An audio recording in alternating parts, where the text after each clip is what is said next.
And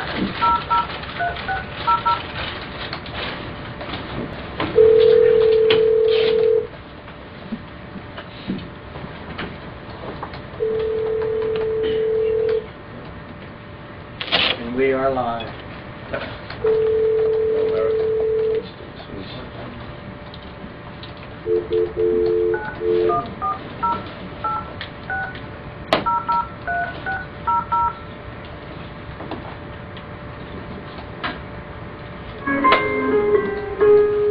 Welcome to WebEx. Please enter your access code or meeting number followed by pound.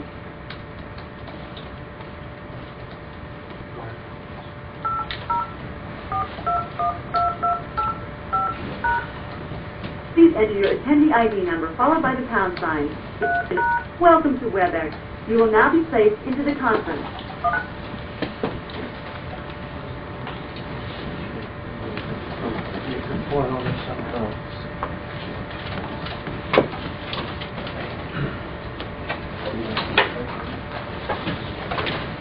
Thank you. Say one more, please.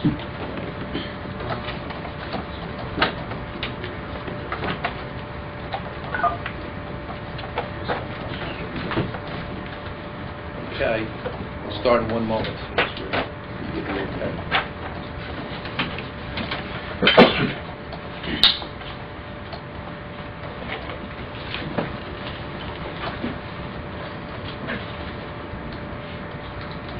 Mike, do you have any copies of the budget? I can give you the link to it. Okay, that's already online? It's on. No, it's on an FTP site. It's 115 pages. We have some printed copies, I think. It's a riveting read. Sure. Exciting.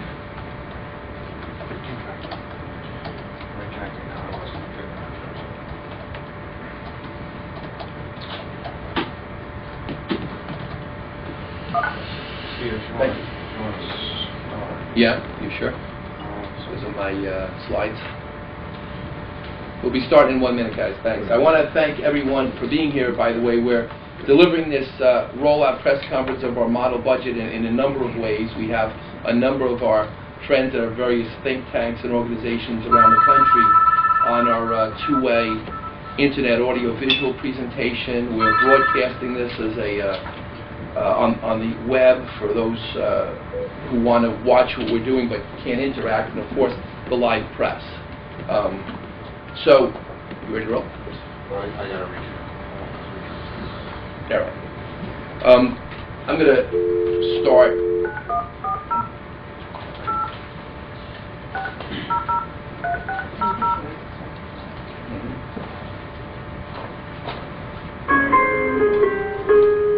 Welcome to WebEx. Please enter your access code or meeting number. Please enter your attendee ID number. Welcome to WebEx. You will now be placed into the conference. Okay, I'm Steve Lonigan, Americans for Prosperity. I want to thank you all for being here as we introduce our model budget. What we call our taxpayers budget was an alternative to the governor's proposed budget of 2 months ago. And this is the result of several months of intense research and analysis. I'm here with Steve Anderson from Oklahoma, and his organization, his firm, has been active in developing state budgets and model budgets around the country, as well as playing a key role in the administration of Governor Keating in Oklahoma in transitioning that state to economic prosperity. He's done a terrific amount of work. And Colette Campbell, our state policy director, who's done an enormous amount of research and work on this project as well. We've researched every single department of this state. We've dug into every line item, every area that we have access to, and we've looked at how money is being spent and how we can best make New Jersey economically prosperous once again, and we believe we can do that. We have concerns with the governor's budget. If you go to that first slide, the governor's introduced budget of $28.3 billion, $28,267 to be exact, down from Governor Corzine's $29.8 billion. Our budget proposal is $25.9 billion, so about $2.4 billion less than the governor's. I'd like to mention that we do not take into account stimulus dollars, $1 billion in stimulus spending. The governor's budget before stimulus money is 28.3. The quasi budget of 29.8 was for stimulus spending as well, as is ours. Our main and first concern with the governor's budget on the revenue side is that they are significantly overestimating revenues.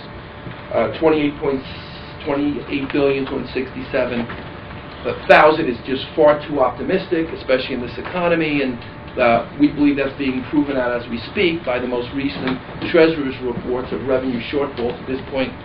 Last year was also reflected in a Bloomberg article 2 weeks ago about Moody's and other bond ratings firms being concerned with the over-optimistic in these revenue projections. Our revenue projection is closer to $27.5 billion. However, while we anticipate higher revenue, I'll talk a minute about our tax cuts. So the difference in the governor's budget between the Corzine budget, 29.8 and 28.3, 1.5 billion. How did they get that reduced budget? There seems to be a general feeling that there's been spending cuts. That's not the case. The governor's budget achieves two things. It focuses on two specific areas. It expands entitlement programs and facilitates expanded income redistribution. If you look at where reductions have made in the budget, you'll see, as you're well aware, $840 million in school aid to suburban towns, another over $400 million in aid to local suburban towns from the Property Tax Relief Fund again, the elimination of $1.3 billion in rebate checks to suburban taxpayers again, and also the elimination of what is in the Corzine's last budget, $160 million to go into the state's pension system. This budget has nothing committed to the state pension system. So you see reductions of $2.6 billion in tax relief from the Property Tax Relief Fund from our income tax revenue, the deferral of total of $3 billion in contributions to the pension system, yet the budget's only down $1.5 billion. And the reason for that is this budget actually grows Trenton's government. It grows state government. And we'll go through that department by department with Steve Anderson and explain how. The governor's budget expands entitlement programs, particularly food stamps are expanded from 135% to 185% of the poverty level, expanding eligibility for food stamps population by a good 40%. Funding to family care, which is the New Jersey version of the public option, is increased by $107 million. Hospital care, for those who can't pay, and let's face it, much of this is for undocumented workers, is up $70 million. So you see significant expansion of entitlement programs. Now, some of this is funded, as we understand from the budget in brief, by an increase in stimulus money. However, stimulus money is going to go away. And when that stimulus money is gone, the expansion of these entitlement programs will stay in place and will put a continued burden on the people of New Jersey. So we see expansion of entitlement programs. At the same time, suburban tax relief is being eliminated, and that's going to result in significant property tax hikes in the months to come. Even if teachers freeze their salaries, even if school boards freeze their budgets, as a result of the lost revenue, property taxpayers can expect substantial tax hikes, and that cannot be sustained in this housing economy. It's going to force more foreclosures and many people out of their homes. We think it's detrimental to the state's economy. So we've developed a budget that has the focus on growing New Jersey economy by growing economic prosperity. At $25.9 billion, which includes real cuts in the size of Trenton's government, we are able to restore school funding and actually make it even better for the suburbs.